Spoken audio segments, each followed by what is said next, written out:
Hi everyone, welcome to X's and O's with LeRoy Butler. This is my favorite part of the show. Yeah, it is pretty fun to do too. Yeah. And you know, today's episode is brought to you by the letter L, which stands for leverage. And we're going to be talking about leverage and what that means, you know, in football.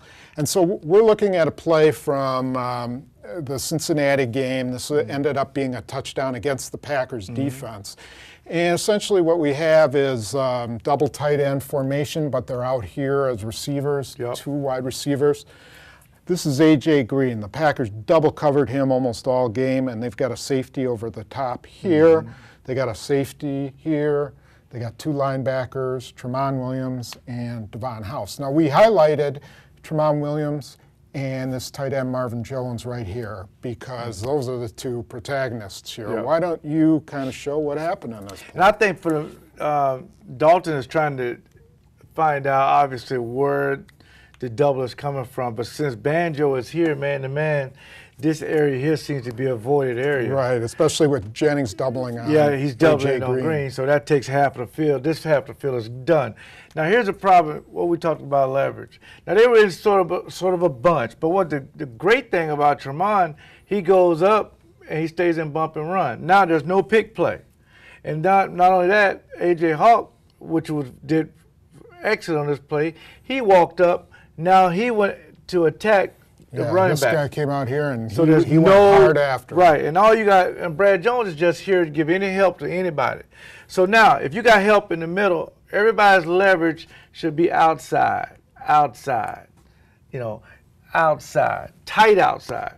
That's what you would think, because there's your help right here. Right. Well, the problem was, the guy didn't give a Jerry Rice type move, but when Tramon got engaged with him, some kind of way he got disengaged and lost his leverage. And the guy ran a corner route, and Tramon overextended himself, and so he landed up right here, and almost like he lost his balance.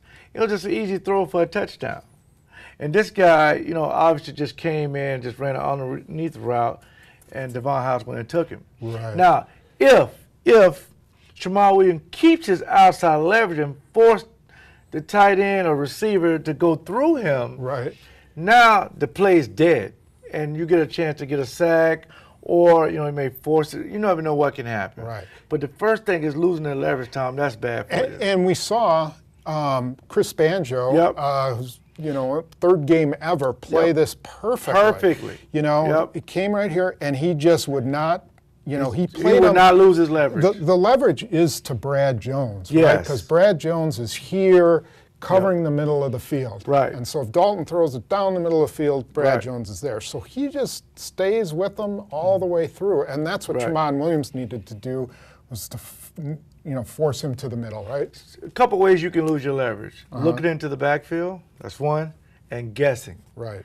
And you pointed out he looked into the backfield. He took a peep, and when you take that peep, he lost his balance. Right. Because you can see the head of the receiver breaking this way, his head should be breaking the same way. Right. Tramon, at the time he broke, Tramon was looking this way. He was looking the wrong way. Not the other way. He was guessing maybe the guy was going to run in or out or whatever. But that particular point in the red zone, you can't guess.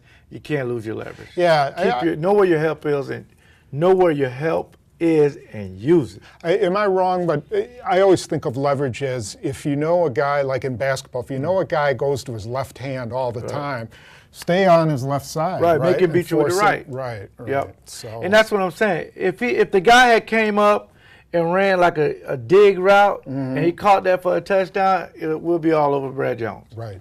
But that's not the case. The one area, remember when Dalton looked up, saw one safety over here, he knows it's a voided area here. So you would say to yourself, okay, the voided area, I'm in that voided area. Yeah. So I cannot let the guy get a corner route, and that's what happened. Okay. So that's our first lesson on leverage, and now we'll come back and show you another.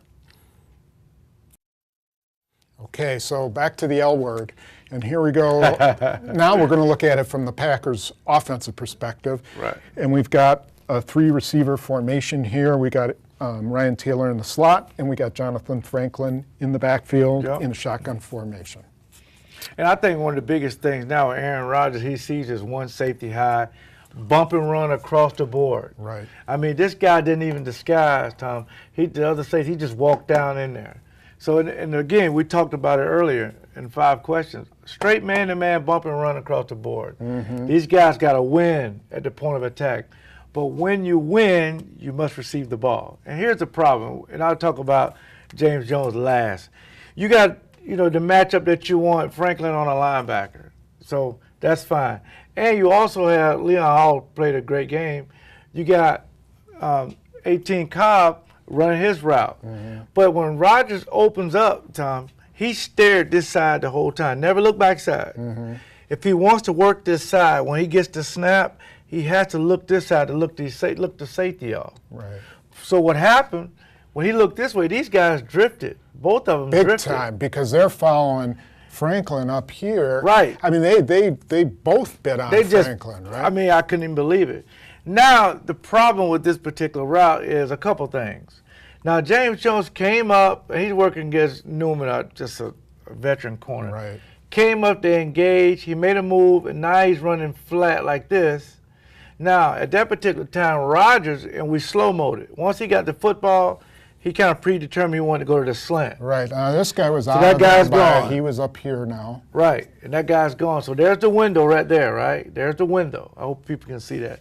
There's the window right there. So here's the first window. Here's the second window. Rodgers wants to throw the ball in that second window. And as he's throwing it, the cornerback cut Jones off. He cut him off and intercepted the pass in that window right there. Now, a good coaching point. Jones can never let the cornerback cut him off. He has to keep coming.